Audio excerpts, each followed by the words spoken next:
चालाकियों के शहर में नफरतों के डेरे हैं।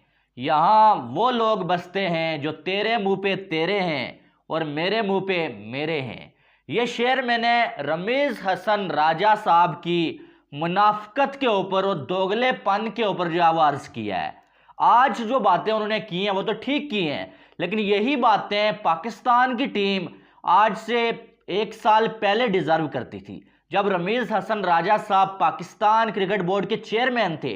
लेकिन तब ये बातें अगर वो करते भाई तो डांग जो है वो उनके सर पे बजनी थी, इसलिए तब उन्होंने जो है मुनाफकत करना जो है बेहतर समझा और आज जो है वो अपने बिल से बाहर निकल आए और पाकिस्तानी टीम को ट्रोल कर रहे हैं, या फिर पाकिस्तानी टीम को आप ये कह सकते हैं कि आईना दिखाने की कोशिश कर रहे हैं और साथ में इंडिया की टीम को पाकिस्तान से ऊपर दिखाने की कोशिश कर रहे हैं। जो कि हमें मालूम है कि ज़मीन आसमान का फ़र्क है इंडिया की टीम और पाकिस्तान में। इंडिया इस टाइम जिस लेवल पे खड़ा है शायद अगले 1 साल भी पाकिस्तान वहां तक ना पहुंच पाए, ठीक है। लेकिन इस वीडियो का मौजू पाकिस्तान की परफॉर्मेंस, पाकिस्तान की बॉलिंग है और साथ में रमीज हसन राजा साहब का दोगलापन है, ठीक है। अब अगर देखा जाए तो जनाबे वाला, आपको मालूम है कि पाकिस्तान की टीम कुछ खास खेल नहीं रही है। एशिया कप में पाकिस्तान की टीम जलील हुई है, अगर ये कहा जाए, कुछ कम नहीं होगा। और ख़ास करके इंडिया का जो मैच था ना, पहला जो मैच था वो बारिश की नज़र हो गया, वो भी शायद पाकिस्तान ने हार जाना था भाई। और जो 60 पर मेरे ख्याल में जो 4 आउट थे और उसके बाद जो ईशान किशन और हार्दिक पांड्या ने आके अच्छा खासा फेंटा लगा दिया और पाकिस्तानी अवाम ने शोर डाल लिया कि इंडिया को बारिश ने बचा लिया, इंडिया को बारिश ने बचा लिया। लेकिन जो दूसरा मैच इंडिया और पाकिस्तान का खेला गया ना भाई, उस मैच का जो हाल हुआ, जो पाकिस्तानी टीम का मार मार के इंडिया ने हाल किया, तो ऐसा लगा कि भाई साहब पाकिस्तान जो है, पाकिस्तान को बारिश ने बचा लिया भाई, इंडिया को बारिश ने नहीं बचाया, ठीक है।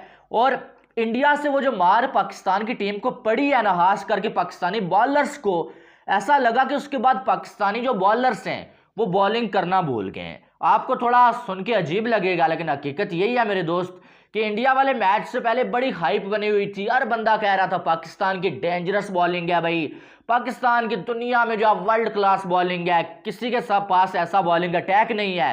लेकिन वो जो मैच था ना पाकिस्तान और इंडिया के दरमियान, इंडिया ने 356 बना लिए थे, जिसमें जो है रोहित शर्मा के जो है वो 58 स्कोर थे मेरे ख्याल में। फिर जो है शुभमन गिल ने 50 बना ली थी। स्टार्ट में शाहीन अफरीदी की बहुत पिटाई हुई थी।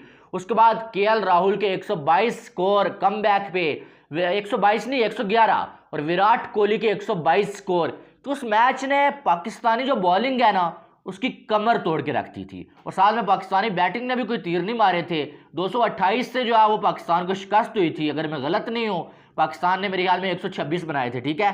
तो उसके बाद पाकिस्तानी बॉलिंग ऐसा लगता है कि बॉलिंग भूल गई है। बहाने तो बहुत आ रहे हैं कि भाई जाओ नसीम शाह नहीं है, ये नहीं है, वो नहीं है, लेकिन ऐसी बात नहीं। क्या एक नसीम शाह ही बॉलिंग कर रहा था? शाहीन भी बॉलिंग कर रहा था, आपको जो है वो हारिस भी बॉलिंग कर रहा था, शादाब भी कर रहा था। इन सब को ऐसा लगता है बॉलिंग भूल गई है, पेस इनकी कम हो चुकी है, एक एक ओवर में 3-3 चौके ये खा रहे हैं। तो ये पहले तो नहीं था मेरे दोस्त। तो क्या हो गया ऐसा? अब अगर देखें तो रमीज राजा ने क्या बोला पहले आपको वो बता देते हैं, फिर उसके बाद आगे बात करते हैं, ठीक है।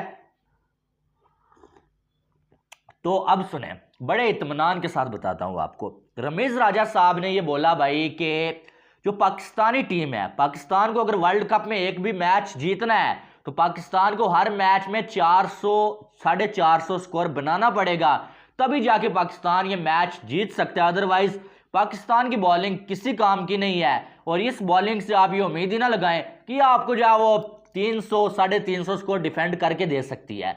यानी कि उनके कहने का मकसद ये था कि ये जो पाकिस्तान की बॉलिंग है ये थर्ड क्लास बॉलिंग है, ठीक है, और इसके बस में नहीं। और ये चीज़ हमने खुद भी देखी है। इस बात से रमीज राजा की मैं डिसएग्री नहीं कर रहा, ठीक है। हकीकत बात यही है कि आपने इंडिया के खिलाफ 356 खा ली है, श्रीलंका ने आपके खिलाफ स्कोर चेस कर लिया, आपको सेमीफाइनल से बाहर कर दिया, फाइनल से बाहर तकरीबन। उसके बाद जो है वो दोबारा से अगर देखा जाए तो यहाँ पर वार्म अप मैच हुआ, आप जो है वो कह रहे हैं कि यार ये वार्म अप मैच था। यार वार्म अप था या जो भी था, जीत जीत होती है, हार हार होती है, ठीक है। जीत का कॉन्फिडेंस अलग होता है और हार की जो जिल्लत होती है वो अलग होती है, ठीक है। और आप ये नहीं कह सकते ये वार्म अप मैच था या ये था वो था, ठीक है। तो अब अगर देखा जाए तो वार्म अप मैच में आपने जो है 345 स्कोर 43 ओवर में चेज करवा दिए।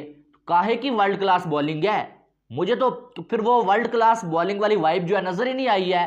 हर बॉलर ने आके जो है वो तबाही निकलवाई, चाहे वो वसीम जूनियर हो, चाहे वो इसका क्या नाम है हसन अली हो, चाहे वो हारिस राउफ हो, 4 ओवर में 36 उसने खा लिए, चाहे वो जो है वो नवाज हो या जो भी हो, शादाब और शाहीन को बॉलिंग ही नहीं दी गई। और उनको बचाने के लिए कि ज़ाहिर है आज इनकी भी पिटाई हो गई, तो जो मेन मैचेस होंगे उसमें हमारे पास सरप्राइज़ क्या होगा।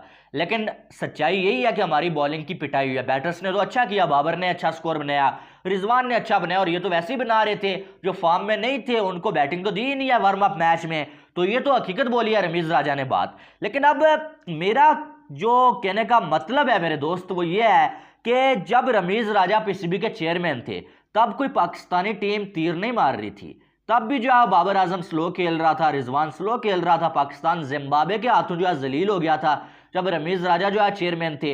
लेकिन जिम्बाब्वे से भी हारने के बाद रमीज़ राजा ने गलती नहीं मानी। रमीज़ राजा आके ये बोला करते थे जी इंडिया $1 बिलियन टीम है जी, तो इंडिया से हम आगे निकल गए भाई साहब, हमने इंडिया को पीछे छोड़ दिया, तो आप जिम्बाब्वे को रो रहे हैं भाई। बाबर की इंटेंट में कोई शक ही नहीं है, वो तो हमारा वर्ल्ड क्लास बल्लेबाज है। हालांकि चेयरमैन बनने से पहले रमीज़ राजा कुड़ाऊं किया करते थे कि भाई साहब बाबर आजम स्लो खेलता है, सेल्फिश है। जब चेयरमैन बने ये बाबर के नीचे लग गए, ठीक है। और इन्होंने बोला कि कोई जो मसला ही नहीं हमारी टीम में, हालांकि टीम रोज जलील हो रही होती थी और रमीज़ राजा रोज आके डिफेंड कर रहे होते क्योंकि ये चेयरमैन थे। और रावलपिंडी में फट्टा पीछे बना के इंग्लैंड से मार खा खा के जो उल्ली निकलवाई अपनी इन्होंने, और जो डिमेरिट पॉइंट भी दिलवाए। और ये जब जो इनको क्रिटिसाइज किया जाता है ये बीच में इंडिया को ले आते, इंडिया ने ये कर दिया, इंडिया ने वो कर दिया, और सारा जो क्रिटिसिज्म है वो इंडिया की तरफ जा भेज देते और खुद जो है वो ये जो है वो साफ सुथरे होके निकल जाते पतली गली से। तो अब ये पीसीबी के चेयरमैन नहीं है भाई, तो अब जो है इनको नजर आने लगा है कि पाकिस्तानी टीम जो है थर्ड क्लास बन गई है, बिलो द एवरेज बन गई है पाकिस्तानी टीम। पाकिस्तानी बॉलिंग जो है वो 400 स्कोर भी डिफेंड नहीं कर सकती है। पहले भी ऐसा ही था भाई, आप पहले कहाँ थे, यानी कि जब तक नौकरी है भाई साहब, मुंह में पैसा आता रहेगा तब तक जो है वो आपको कुछ नहीं लगेगा। आज आपको लगने लगा है। बहरहाल फिर जनाब ने बोला कि इंडिया की बॉलिंग वर्ल्ड क्लास बॉलिंग है और इंडिया की बॉलिंग जो है वो आजकल एक सराज जो है सबके लिए काफ़ी है। तो अब अगर देखा जाए तो ये तो सबको मालूम है, ऐसे ये बात मानने वाली है कि इंडिया की बॉलिंग ने खुद को मनवाया है भाई साहब, क्योंकि एक वक्त ऐसा था कि पाकिस्तान की बॉलिंग और इंडिया की बैटिंग की तारीफ होती थी, ठीक है। और आज पाकिस्तान की बॉलिंग को सब कह रहे हैं कि यार एवरेज बॉलिंग बन के रह गई है, और इंडिया की बॉलिंग को वर्ल्ड क्लास कहा जा रहा है, खास करके सिराज के आने के बाद और बुमराह जब से वापस आए। तो मेरे ख्याल से ये बात ठीक ही, और सिराज जो कर रहा है आजकल वो लाजवाब है, उसमें कोई जो है वो डाउट वाली बात ही नहीं है। जो उसने खास करके फाइनल में किया श्रीलंका के खिलाफ 50 में किसी टीम को ऑल आउट कर देना, ये कोई खाला जी का घर नहीं है, ठीक है। तो बहरहाल रमीज़ राजा की समझ नहीं आ रही है कि क्या कर रहे हैं भाई, क्या करना चाह रहे हैं। इन्होंने बोला था कि भाई मैं पीसीबी का चेयरमैन हूँ, इंडिया पाकिस्तान नहीं आ रहा तो हम चले जाएं, तो आपने बात करनी, हम तो जा ही नहीं सकते। और आज जो है वो जब जॉब मिली है स्टार स्पोर्ट्स की तरफ से तो रमीज़ राजा इंडिया में खड़े हैं भाई, यानी कि पैसा पैसा पैसा।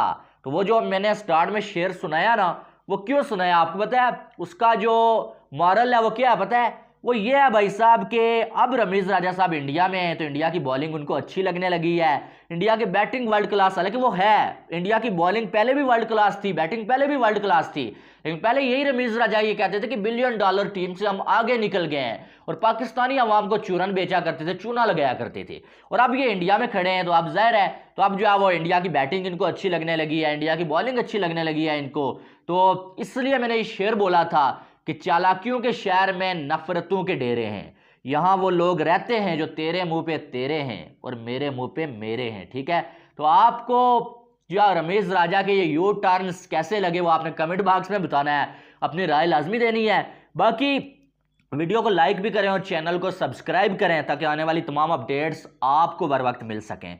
मिलते हैं नेक्स्ट वीडियो में, अपना बहुत सारा ख्याल रखिएगा। लव यू ऑल, अल्लाह हाफिज़।